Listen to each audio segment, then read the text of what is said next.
Harding, republicano, triunfó por aplastante mayoría en las presidenciales norteamericanas. En enero de 1921 se instaló en la Casa Blanca. Era el 29º mandatario de Estados Unidos.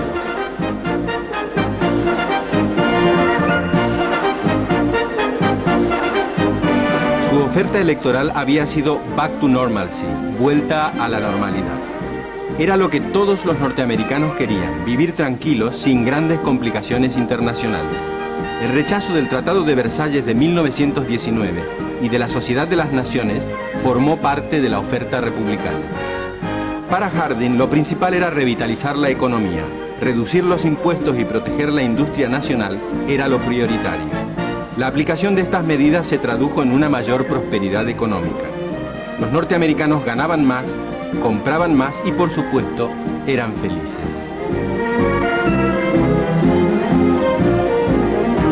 Las radios y los automóviles se incorporaron al way of life norteamericano. Solo un tema dividía las opiniones: el alcohol. Desde principios de 1920 había quedado prohibido producir, vender y consumir bebidas con una graduación alcohólica superior al 0,5%. Los adalides del prohibicionismo eran los protestantes del sur, que veían en el alcohol al demonio y querían salvar los viejos valores de la fe, la disciplina y el trabajo.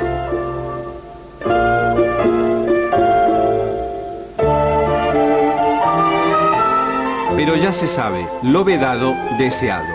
Beber en los speakeasies, los bares ilegales, se volvió una moda. Afortunadamente nació el cóctel, aunque más no sea para disimular la mala calidad del alcohol elaborado en las destilerías clandestinas. El contrabando de alcohol se convirtió pronto en el filón más próspero de la delincuencia. Bandas de criminales se apoderaron del control del negocio.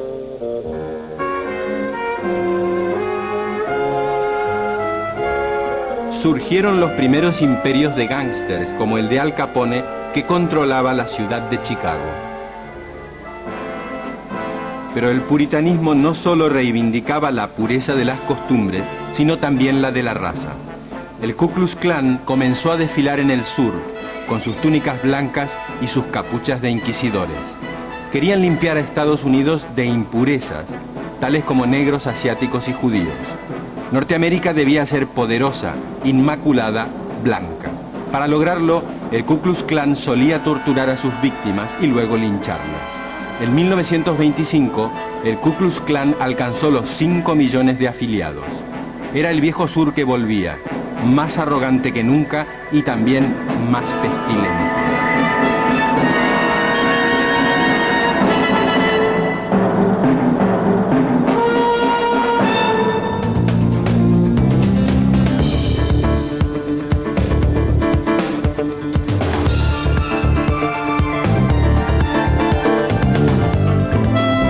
En 1916 se inició el mandato de Hipólito Yrigoyen, elegido por las mayorías.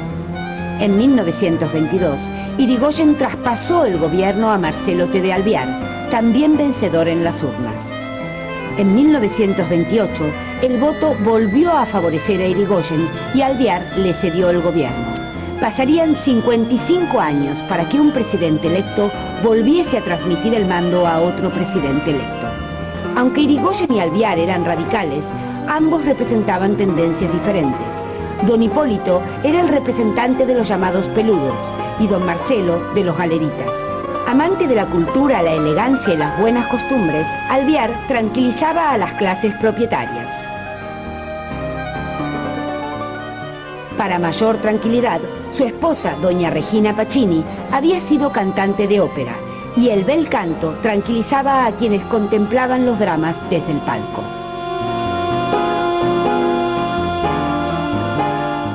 Alvear limitó la creación de nuevos empleos públicos, supo cuidar las relaciones con los políticos y no dispuso intervenciones federales por decreto.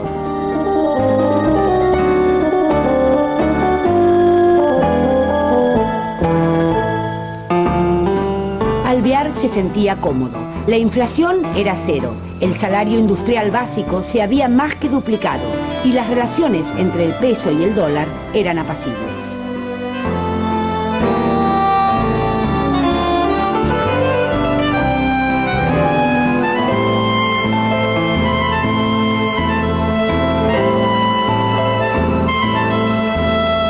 Desde 1926, el irigoyenismo se hizo fuerte en los comités y esgrimió la nacionalización del petróleo.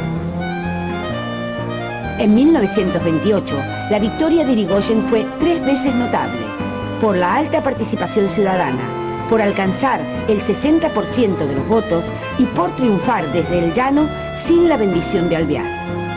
La visita del presidente Hoover confirmó el interés de Estados Unidos por la Argentina, pero la vuelta del peludo al gobierno fue vista por los conservadores como el regreso de la chusma.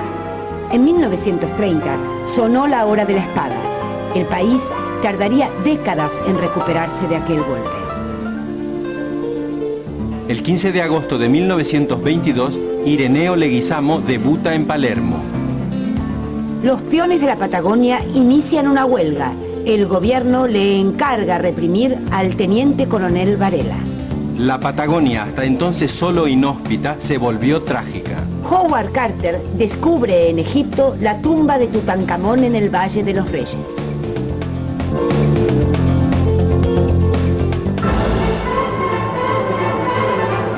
En Nápoles, el 27 de octubre de 1922, Benito Mussolini, jefe del movimiento fascista, llamó a realizar la marcha sobre Roma. Unos 40.000 camisas negras se pusieron en movimiento. Hubiese sido fácil detenerlos, pero los altos círculos del Estado prefirieron hacer la vista gorda. Luigi Facta, el primer ministro, pidió al rey Victorio Manuel III que proclamase el estado de sitio, pero la corona se negó.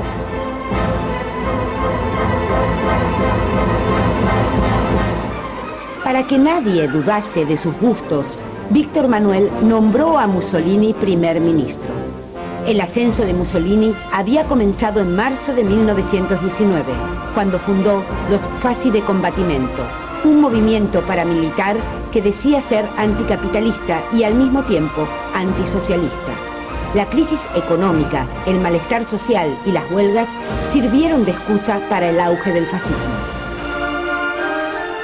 Los violentos ataques de los fascistas contra la izquierda en el verano de 1920 atrajeron a un sector de las temerosas capas medias, ansiosas de orden. En pocos años, con el apoyo de la policía y el ejército, los Fasci se convirtieron en un movimiento de masas.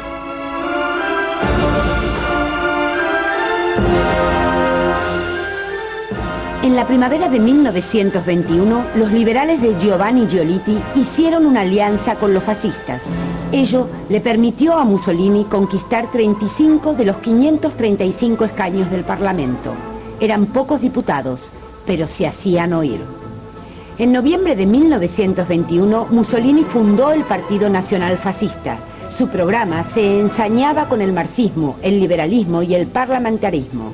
Exaltaba un sistema corporativo teñido de un nacionalismo exaltado.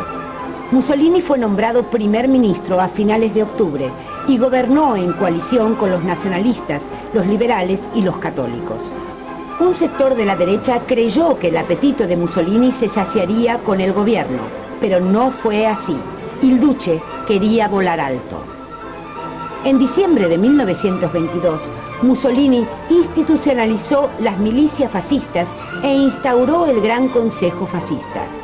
En las elecciones parlamentarias de abril de 1924, tras promulgar una reforma electoral que lo beneficiaba, Mussolini se alzó con 365 escaños, pero su éxito se vio empañado por una grave crisis. El 10 de junio de 1924, los fascistas asesinaron a Giacomo Matteotti, diputado y secretario general del Partido Socialista. Esta vez, Mussolini apenas pudo disimular que se le había ido la mano.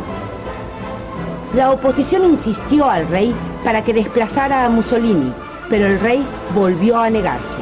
El caudillo fascista pasó entonces a la ofensiva. En diciembre prohibió los diarios de la oposición y mandó a la cárcel a numerosos periodistas.